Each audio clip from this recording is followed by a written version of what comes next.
మీరు ముఖ్యమంత్రి చేస్తారని భ్రమపడి 39 సీట్లు వచ్చినాయి. మమ్మల్ని భ్రమపడితేనే నిజంగా మీ నాన్నగారు మిమ్మల్ని అనౌన్స్ చేసి ఉంటే 3 సీట్లు కూడా వచ్చాయి. నువ్వు కూడా ఓడిపోయాడు కేటీఆర్ గారు, మీరు కూడా ఓడిపోయేవాడు సార్. మాకు ముఖ్యమంత్రి రేవంత్ రెడ్డి గారు ఊరికే రాలా, నాన్న పేరు చెప్పుకొని రాలా, వారసత్వంతో రాలేదు, వారసత్వం తెచ్చుకోలేదు, ఆయన పోరాడి తెచ్చుకున్నాడు సార్. ఆయన రాజ్యాంగ కాంగ్రెస్ పార్టీలో ఒక అభ్యర్థి 2 స్థానాల్లో పోటీ చేయడం మీరు విన్నారా? ఎక్కడో కర్ణాటకలో ఒకసారి సిద్ధరామయ్య గారు చేశారు ముఖ్యమంత్రిగా ఉండి. ఈరోజు తెలంగాణ రాష్ట్రంలో నాకు తెలిసి తెలంగాణ రాష్ట్రంలో ఒక పిసిసి ప్రెసిడెంట్ 2 స్థానాల్లో పోటీ చేస్తే ఆయన ముఖ్యమంత్రి కాబట్టి వేరే వాడవుతాడు కదా. 5 కోట్ల ఈ 4 కోట్ల మంది తెలంగాణ ప్రజలకు తెలిసి నిజం మీకు తెలవలేదంటే మీరు మానసికంగా ఎంత వెనకబడిపోయి ఉన్నారో నాకు అర్థమవుతుంది. తెలంగాణ ప్రజలు ఎవరు గెలిచినా టీఆర్ఎస్ పార్టీ గెలిస్తే కేటీఆర్ ముఖ్యమంత్రి అయితే అనేవాడు కాబట్టి మీరు ఓడిపోయారు. మీరు టీఆర్ఎస్ పార్టీ గెలిస్తే కేటీఆర్ ముఖ్యమంత్రి అయితే మానసికంగా సాక్షాత్తు భారత ప్రధాని నరేంద్ర మోడీ గారే చెప్పిన అందరికి వచ్చి మీ నాన్నగారు మిమ్మల్ని ముఖ్యమంత్రి చేస్తాను అడిగిందని. ఎలక్షన్ మనకు గెలిచుంటే మిమ్మల్ని ముఖ్యమంత్రి చేసేవాడు కాబట్టి జనాలు మిమ్మల్ని తిరస్కరించారు.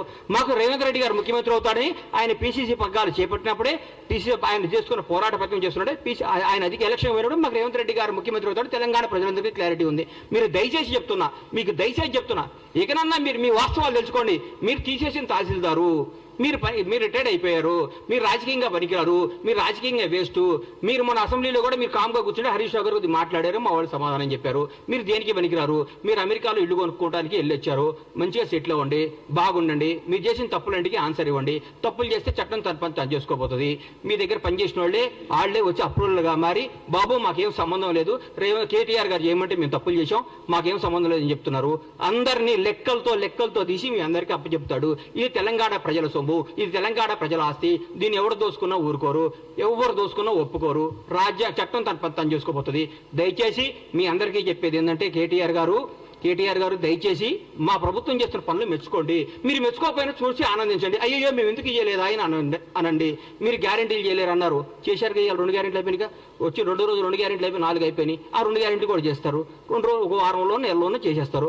ఇచ్చిన ప్రతి హామీని నిలబెట్టుకునే ప్రభుత్వం కాంగ్రెస్ ప్రభుత్వం. రేవంత్ రెడ్డి గారు బ్రహ్మాండంగా చేస్తున్నారు.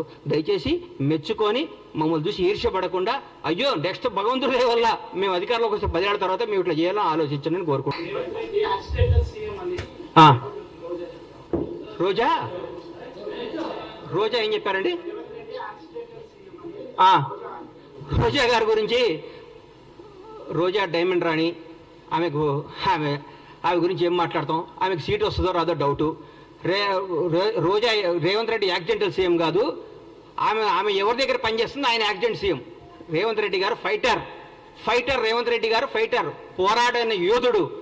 భారతదేశంలో ఇట్లాంటి యోధులు చాలా తక్కువ మంది ఉంటారు. ఈయన యోధుడు, ఈయన పోరాడి కష్టపడి